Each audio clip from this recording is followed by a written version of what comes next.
నమస్కారం. హరిప్రియ భక్తి ఛానల్ ప్రేక్షకులందరికీ కూడా శుభస్వాగతం. మనం ఈరోజు చాలా గొప్ప విషయాలను తెలుసుకునే ప్రయత్నం చేద్దాం. మంత్రాన్ని ఎలా తీసుకోవాలి, ఏ మంత్రాలు ఏ విధంగా తీసుకుంటే ఎలా పనిచేస్తాయి అనేటువంటి విషయాలు, మంత్రం ఎలా తీసుకోవాలి, దాని పద్ధతి ఏమిటి అనేటువంటి విషయాలతో పాటు అనేక విషయాల్ని మనం తెలుసుకునే ప్రయత్నం చేద్దాం. అసలు మంత్రం అంటే ఏంటి? మంత్రం అంటే మననము చేసేది. మననము చేయటముగా నిరంతరము కొంత సమయాన్ని పెట్టుకుని ప్రతిరోజు కొంత సంఖ్యతో ఆ మంత్రాన్ని జపించటము.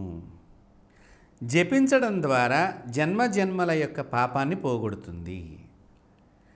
ఆ పోగొట్టేదే మంత్రము. మననము చేయటం మూలకంగా మనసుకు వచ్చే పాపాలు, మనసు తొందరగా పాపాల వైపు ఆకర్షితురాలవుతుంది. ఈ మనసు ఎప్పుడు కూడా మనకు వద్దన్నది చెయ్యాలి, తెలుసుకోవాలి అని దొంగతనంగా చూడాలి, దొంగతనంగా నేర్చుకోవాలనేటువంటి కొన్ని లక్షణాలు కనిపిస్తూ ఉంటాయి ప్రతి ఒక్కరిలో కూడా. ఏమిటి వద్దన్న కొద్దీ శోధించాలని లక్షణం. సో ఇలాగ మనసుకు పట్టిన మలినాన్ని పోగొట్టేది మంత్రము. ఆ మంత్రాన్ని ఇంత సంఖ్యగా ప్రమాణంగా పెట్టి దాన్ని జపించడం ద్వారా జన్మజన్మల నుంచి వస్తున్నటువంటి చెడు కర్మ యొక్క దోషం ఏదైనా ఉంటే కనుక అది తొలగిపోయి చక్కని ఆనందమైన జీవితము ఆ వ్యక్తికి లభిస్తుంది. అందుకని మంత్రము జపం చెయ్యాలి అని గురువులు చెప్తూ ఉంటారు. అయితే ఈ మంత్రాన్ని ఎలా తీసుకోవాలి, ఏ విధంగా తీసుకోవాలి, ఎవరిని అడిగి తీసుకోవాలి అని అంటే దీనికి కూడా శాస్త్ర ప్రమాణం చక్కగా చెప్పింది. వేద ప్రమాణంగా మంత్రాల్ని చక్కని గురువుని, ఉపాసనా గురువు దగ్గరికి వెళ్ళి మంత్రాన్ని స్వీకరించాలి. ఈ మంత్రాన్ని ఉపాసనా గురువులు అనేటువంటి వాళ్ళు ఉన్నారు మనకి లోకంలో, లేకుండా అయితే ఏం లేరు. అంటే ఏమిటి?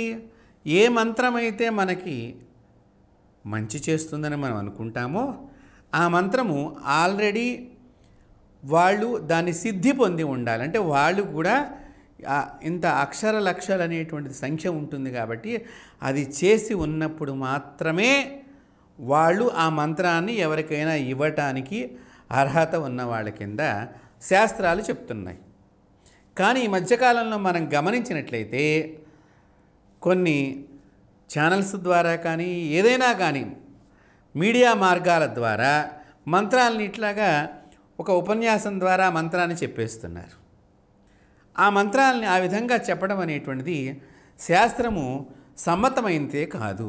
దానివలన అలా ఎవరైనా మంత్రాన్ని కనుక విని చేయటం మూలకంగా అది సత్ఫలితాన్ని ఇవ్వకుండా దుష్ఫలితాలను కూడా ఇచ్చే అవకాశం ఒకటి ఉంటుంది. ఎందుకంటే మనము ఈ రోజుల్లో గమనించినట్లయితే ఏదో ప్రాతకాలంలో మనం సహజంగా భక్తి కార్యక్రమాలను చూస్తుంటూ ఉంటాం. ఆ సమయానికి కొంతమంది స్నానం చేసి ఉండరు, స్నానం చేయకుండా కూడా కొంతమంది ఉంటారు. ఏదో టిఫిన్ తిని చేద్దాం అనుకో, వయసు రీత్యా కొన్ని కారణాలు, కొన్ని శారీరకమైనటువంటి బాధలు, ఇవన్నీ రకరకాలుగా ఉంటాయి. ఏదో కొంచెం శరీరానికి ఒక బద్ధకం కూడా కొంత ఉంటుంది కొన్ని సందర్భాల్లో, అలసిపోయిన పనితనానికి. కాబట్టి ఆ సమయంలో మేము మీడియా ముఖంగా, అంటే కెమెరా ద్వారా మీకు మంత్రం చెప్పినప్పుడు ఎవరైనా మీరు వెంటనే అక్కడ రాసుకుంటూ ఉంటారు. ఈ మంత్రం చెప్తే నాకేదో బాగా లాభం జరుగుతుందట, ఇది చేద్దాము అని చెప్పేసి రాసుకుంటారు. స్నానం చేయకుండా అపరిశుభ్రతమైనటువంటి వస్త్రాలు ధరించి ఆ విధంగా మీరు మంత్రాన్ని అంటూ రాయటం అనేది ఎంత తప్పు ఆలోచన చేయండి. దీన్ని శాస్త్రం విరుద్ధమైనటువంటి విషయం కింద చెప్పింది. అలాగే చెప్పేటప్పుడు అంటే ఇట్లా ఈ ప్రోగ్రామ్ని షూట్ చేస్తారు, ఏదైనా కార్యక్రమాన్ని షూట్ చేసి దాని ఎడిటింగ్ అంతా చేసి దాన్ని ప్రసారం చేస్తారు ఆ కార్యక్రమాన్ని. ఆ చెప్పే సమయంలో వీళ్ళు మామూలుగా ఏదో ఒక టయానికి వెళ్ళిపోయి మనకి ఇచ్చిన సమయంలో మనం ఆ ఛానల్లో ఆ ప్రోగ్రామ్ని చెప్పేసి రావాలి కాబట్టి ఎప్పుడో పొద్దున వాళ్ళు స్నానం చేస్తారు, ఇక్కడ ఛానల్కి వస్తారు. వచ్చే త్రోవలో ఎన్నో రకాలైనటువంటి వాటిని ముట్టుకోవటము, తగలటము ఇవన్నీ జరుగుతూ ఉంటాయి. ఏ అలా జరగటం మూలకంగా ఇవి చెప్పేవారికి కూడా మైలు తగలవచ్చు. తద్వారా వీళ్ళు ఆ మంత్రాన్ని అక్కడ చెప్తూ ఉంటారు. తద్వారా వీళ్ళకి చెప్పినందుకు కూడా దోషం అవుతుంది. కాబట్టి మంత్రాన్ని ఎప్పుడూ కూడా ఎవరికైనా మంత్రం ఇస్తున్నామంటే గురువుగారి దగ్గర నుంచి గురుముఖత వినాలి అని శాస్త్రం చెప్పింది. గురుముఖత నేర్చుకోవాలని చెప్పింది. గురుముఖత ఎలా చెయ్యాలి అని తెలుసుకోవాలని చెప్పింది శాస్త్రం. ఈ గురువుగారి దగ్గర నుంచి 2 చెవులు మాత్రమే మంత్రాన్ని వినాలి. మరో చెవి అంటే 3వ చెవి కూడా వినకూడదటండి. 2 చెవులు మాత్రమే వినాలి. ఎందుకు శాస్త్రం చెప్పింది? ప్రతి మనిషికి ఒక్కొక్కరికి ఒక్కొక్క సమస్య ఉంటుంది. ఆ సమస్య ద్వారా పోగొట్టుకోవడానికి గురువుని ఆశ్రయిస్తారు. ఆ మంత్రాన్ని స్వీకరిస్తారు. నీ దగ్గర ఏ ఆయుధం ఉన్నదో నీ శత్రువుకు తెలిసినట్లయితే నీవు మళ్ళీ ఓడిపోతావు.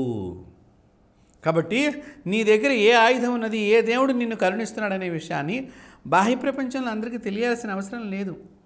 నేను హనుమంతుడు భక్తుడిని అని మనం చెప్పుకోవాల్సిన అవసరం లేదు. లేదు నేను అమ్మవారి భక్తుడిని అని చెప్పుకోవాల్సిన అవసరం లేదు. భక్తిని మనం ప్రకటితం చేస్తున్నామంటే దాన్ని వ్యాపారం కింద చేస్తున్నాం అనుకోవాలని చెప్పింది శాస్త్రం. భక్తిని ప్రకటితం చేయకూడదు. భక్తి హృదయము నిండా ఉండాలి. మనం పూజించేటువంటి జపించేటువంటి మంత్రదేవత ఏదైతే ఉన్నదో మన దగ్గరికి ఎవరు వచ్చినా కూడా ఆ దేవతారూపకంగా భావన చేసి మనకు తోచినంతలో వారు అడిగినటువంటి సహాయాన్ని చేయగలిగితే చేయటము, లేకపోతే మనకి తెలియదు అనేటువంటి నేను చెయ్యలేననేటువంటి విషయాన్ని చెప్పడమే తప్ప ప్రతి ఒక్కరిని జపించే సమయంలో దేవతగానే చూడాలి అని చెప్పింది. తద్వారా ఏ రూపకంగా నీ దగ్గరికి మంత్రదేవత చేరుతుందో తెలియదు నీకు. కాబట్టి ఆ వచ్చినటువంటి రూపాన్ని భగవంతుడిగా నువ్వు గ్రహించుకోగలగాలి అంటే నిండా భక్తి భావన ఉండాలి. కాబట్టి మంత్రాన్ని ఇప్పుడు మీరు గమనించారు కదండి. ఇలా టీవీల ద్వారా కానీ యూట్యూబ్ ఛానల్స్ ద్వారా కానీ మన మంత్రాన్ని స్వీకరించరాదు. ఒక సద్గురువుని ఆశ్రయించి, చక్కని గురువుని ఆశ్రయించి ఆ మంత్రాన్ని స్వీకరించి దాని పద్ధతులు, దాని వివరణ అంతా తెలుసుకుని దాన్ని సాధన చేయాలి. కొన్ని నామమంత్రాలు ఉంటాయి. నామమంత్రాలు అంటే ఏమిటి? ఇప్పుడు గణేశాయ నమః దాన్ని మీరు వినవచ్చు, నేను చెప్పవచ్చు. కానీ దానికి బీజాక్షరాలు కానీ ఇంకా ఏదైనా ముందర ఉండేటువంటి అక్షరాలు చెప్పాలి అనుకుంటే ఈ విధంగా నేను చెప్పకూడదు. దానికి ఒక చక్కని ఎవరైతే మంత్రం అడిగారో వారికి కలిసి వచ్చే రోజు ఆ మంత్రాన్ని కనుక ఉపదేశం చేసినట్లయితే వాళ్ళు బాగుండాలని గురువుగారు ఆశీర్వచనం చేసి మనం కూడా మంత్రం తీసుకునేటప్పుడు మనకు తోచినటువంటి మన గురువుకి ఉచితంగా మనం ఇది చెయ్యరాదు. కాబట్టి ఫలమో పండో పుష్పమో తోయమో ఏదో ఒకటి తీసుకుని మనం గురువు సమర్పణ చేసి మన కష్టాన్ని పోగొట్టేందుకు ఏదైనా మంత్రాన్ని ఉపదేశం చెయ్యండి అని అడగవచ్చు తప్ప కానీ ఈ విధంగా మంత్రాన్ని స్వీకరించరాదు. కాబట్టి మీరందరూ కూడా మేము మొదటి నుంచి హరిప్రియ భక్తి ఛానల్ ద్వారా ఒకటే తెలియచేస్తున్నాం, ధర్మాన్ని ఆచరించండి. ఆ ధర్మం మనల్ని అందరినీ కూడా కాపాడుతుంది. హరిప్రియ భక్తి ఛానల్ వారు మొదటి నుంచి కూడా ఇదే విషయాన్ని ప్రచారం చేస్తూ ఉన్నారు. ధర్మాన్ని ఆచరించండి, అది మనల్ని కాపాడుతుంది.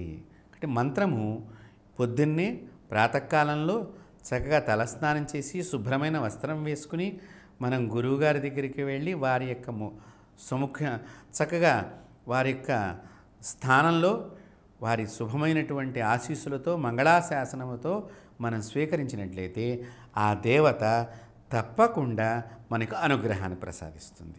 అంతేకాకుండా మంత్రము ఎన్ని అక్షరాలు ఉంటుందో అన్ని లక్షల సార్లు జపం చేయాలి అని శాస్త్రం చెప్తున్నది. మొట్టమొదటిగా మంత్రం ఏ దేవత మంత్రం తీసుకుంటున్నాం, ఆ దేవతకు ఏ ఆహారం ఇష్టం, ఏ మాలతో జపం చేస్తే ఆ దేవతకి ఇష్టం. ఒక్కొక్క దేవతకి ఒక్కొక్క రకమైనటువంటి వర్ణం ఇష్టము. ఆ వర్ణము కలిగినటువంటి వస్త్రాన్ని మనం ధారణ చెయ్యాలి. ఉదాహరణకు దుర్గమ్మ తల్లి ఉన్నది. దుర్గమ్మకు పసుపు వర్ణం అంటే చాలా ఇష్టం. ఆ పసుపు వర్ణం కలిగినటువంటి వస్త్రాన్ని మనం ధారణ చేయాలి. ఆసనం కూడా అదే రకంగా ఉండాలి. ఆ దేవతకు పసుపు రంగు శోభితమైనటువంటి పుష్పాలు, పసుపు రంగుగా కనిపించేటువంటి పదార్థాలు నైవేద్యం చేసి మనము చక్కగా రుద్రాక్షమాల కానీ, మంచి స్ఫటికమాల కానీ, మంచి పసుపు పూసలు కలిగినటువంటి మాలతో ఆ అమ్మవారికి మనం జపం చేసినట్లయితే ఆ దేవత ఆనందం పడుతుంది, తొందరగా మనకు శక్తిని ప్రసాదిస్తుంది, మన దోషాన్ని పోగొడుతుంది.